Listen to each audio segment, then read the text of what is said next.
ॐ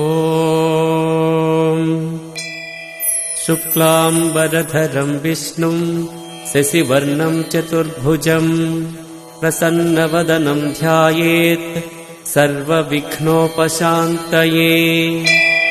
व्यासं वसिष्ठनप्तारं शक्तेः पौत्रमकल्मषं पराशरात्मजं वन्दे सुखतातं तपोनिधिम्। व्यासाय विष्णुरूपाय व्यासरूपाय विष्णवे नमो वै ब्रह्मनिधये वासिष्ठाय नमो नमः। अविकाराय शुद्धाय नित्याय परमात्मने सदैकरूपरूपाय विष्णवे सर्वजिष्णवे।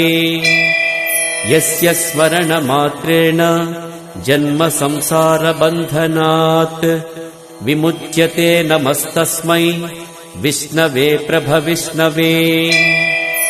ॐ नमो विष्णवे प्रभविष्णवे। श्रीवैशम्पायन उवाच श्रुत्वा धर्मानशेषेण पावनानि च सर्वशः युधिष्ठिरस्यान्तनवं पुनरेवाभ्यभाषत। युधिष्ठिर उवाच किमेकं दैवतं लोके किं वाप्येकं परायणम् स्तुवन्तः कं कमर्चन्तः प्राप्नुयुर्मानवा शुभम्।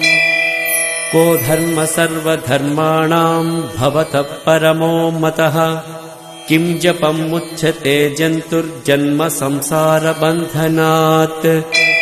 श्रीभीष्म उवाच जगत्प्रभुं देवदेवम् अनन्तं पुरुषोत्तमम् स्तुवन्नाम सहस्रेण पुरुषः सततोत्थितः तमेव चार्चयन्नित्यं भक्त्या पुरुषमव्ययम् ध्यायन् स्तुवन्नमस्यंश्च यजमानस्तमेव च।